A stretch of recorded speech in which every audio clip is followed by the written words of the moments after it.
So the expected values should be kind of interesting here because we're going to have a little bit of overlap. So the 2 and the 5 actually occurs for both. So let's see, highlight, let's go yellow on that. 8 to 1, thank you, I'll change that in a sec.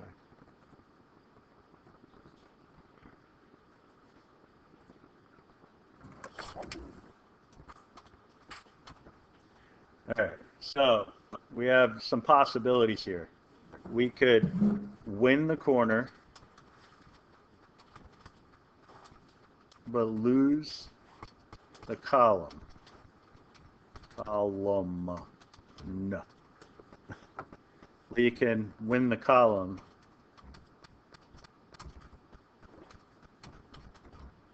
but lose the corner. We can win both. Or we could lose. Just lose. Lose everything. Well, we know we're going to lose $10 if we lose. All right. So, sure. Now we just got to figure out what's going to happen if we win. All right. So, I'll just kind of do the math here. Just kind of chuck it off on the side. So, I take the 5, multiply it by the 2. 5 times 2 equals 10. Now, I'm going to also do the same thing here, but we'll have to make minor adjustments. So 8 times 5 equals 40. So if I win the corner, I would win $40. But if I lose the column, I'm losing the $5 bet on that. All right, so that means that I'm only going to get $35. All right, so that's going to be 40 minus 5. You don't have to actually write that in, but it's for my own benefit. If you win the column, you're going to win $10, but you're going to lose the corner wager, which would be a $5 wager. That means you're netting 5.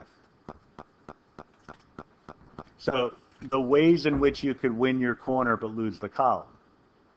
All right, so there's 2 ways that that could happen. Any of the numbers that would fall in this corner but not in the column. So that would have to be 1 and 4. There's 2 ways that that could happen out of the 38 possible outcomes.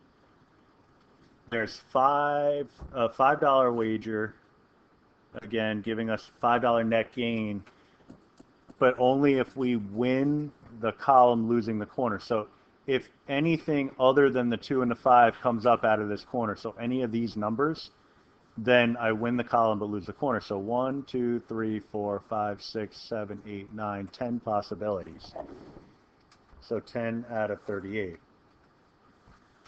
The only way I could win both is if the number 2 and 5 comes up. All right. So if 2 and 5 come up, I'm in the column, which gives me the 2 to 1. And I'm also in the corner, which gives me the 8 to 1. All right. We'll figure out the money in a second. There's only 2 ways out of 38 that that could happen. All right. In terms of the dollar amounts, that's the grand prize. That's a $10 win for the column, plus a $40 win for the corner. So that's $50. All right. So then I'm going to expected value multiply across 70 over 38, 50 over 38, 100 over 38. And then for this one, the probability is going to be whatever is left over. So I have 14 ways in which I can get a win of some kind, which means out of the 38, there's 24 ways to lose. Multiply across, I get negative 240 out of 38. So I don't have a total row anymore, so I'll just split the cell. So right click. Let's see if there's a split. I know in Word there is, but not always. It doesn't always transfer over here. Worst case scenario, just hit enter. Nope, nope, nope. Insert. Just hit enter.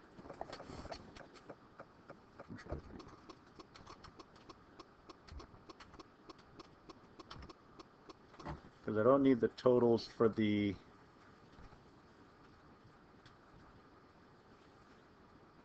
I don't need the totals for the x's or the p of x. I just need it for the x p of x. And, you know, maybe another... Maybe we'll just do a couple of enters just to make it look a little nicer. But then you'll just add up this column and put it in here. So what do we get? Like negative...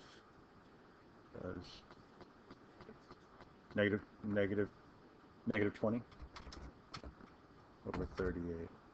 Always going to be negative? It should always be negative, yeah. Might be positive. Then there's a mistake in there. Yeah, you have to... Why? Because the game is never going to be to your advantage. Otherwise, it wouldn't exist in a casino. That's just the rules of the game. They found the perfect game that allows you to win a little bit in the short term while allowing the casino to always win in the long run. All right. Now, as far as the graph is concerned, we go to Google Sheets and we use our random generator. So google.com/sheets. Create a new blank sheet. You do your add-on. Mine's already in there, but if it's not in there, you go to Get Add-ons and you type in random generator. Random generator. Hit enter. It comes up. Mine says manage because I already have it, but you'd select plus free and it'll be in your list. Then you go to random generator, start, get that going. Put in your parameters. We want -1 to 36. Uncheck unique values if it's checked. Highlight the appropriate number of trials. I think it was 200. Forget what it was. Well, whatever number it was, highlight that amount and hit generate. Oh, it's 1,000? Oh, 200? Okay. All right, so we have a random set of values. And again, we just want to see what the distribution is going to be for this. So we go to Insert, Chart. If it's not defaulted to histogram, hit the down arrow and go to the one that looks like a histogram. It's usually under Other.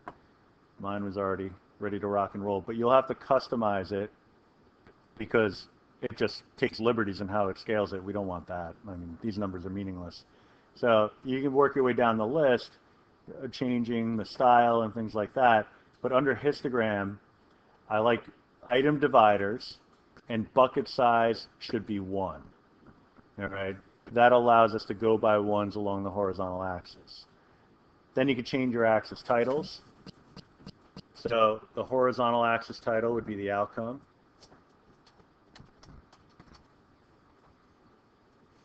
And then the vertical axis title would be frequency.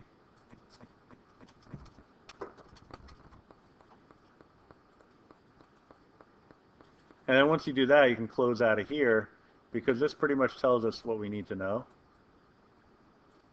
You could hover over it and get your counts. All right, so -1 to less than 0 is what this is trying to say, even though it doesn't quite speak the language. But this is telling us the number of double zeros was 11. So 11, double zero came up 11 times in these 200 trials. 0 came up 7 times, 1 came up 6 times, 2 came up 6 times, and so on. So you can get a sense of what the good numbers were for these trials. Now, in the end, if you were to do this for like 100,000 or a million times, it should be relatively uniform. But in the short term, it seems like there's some fluctuation. So you can get a sense of how this game would have played out for you if you were to use your strategy. So then what I would do is look at my list of possibilities, which was numerous, 2, 5, 8, 11, 40, all of these values, and just try to get a sense of how often they would have come up. All right, so you might copy and paste it into the spreadsheet to get a sense, but you could also just kind of eyeball it. 2, 5, 8, 11 was a number that I wanted. That came up. That's a win. 30 is not a win if I'm not mistaken. Yeah, 32 was. So you can go through and take a look, and at least maybe for like 10 trials. Yeah, but like for example, in that exercise, if you use a corner bet, the win has to be all the numbers one after the other one. Any So it has to be in the middle. Like any one of the numbers. any one of the numbers. Yeah. Right. So if 1, 2, 4, and 5, any of those numbers came up, I win the corner bet. Now, if 2 or 5 come up, that's the best possible outcome because that means I've won both of my wagers. So I don't see a 2 or a 5. Do a little Control F. It'll at least highlight the numbers that have 2s in it. I'm going the wrong way. I'd like to figure out when it would happen before I run out of money. Oh, finally, on the 113th spin of the wheel, I got a 2. And you look at the 5.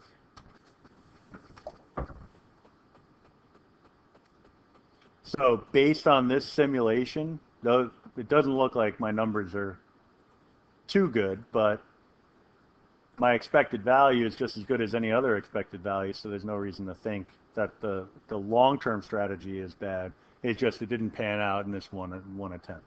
Right? So it's going to be different for everybody who does it because everybody's going to have their own strategy. So that's where your summary is going to come into play. It's just really just taking note of what your observations would be. Like, is it a good scenario? Well, for a lot of people, you're going to say the same thing. It's just as good as any other scenario.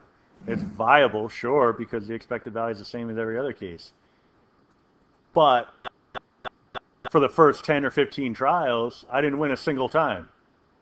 So I would have run out of money before I was able to hit. So I'm going to go ahead and say that maybe this is not the best way to go. But that's the general idea. So once you get through this part of it, everything else kind of works itself out.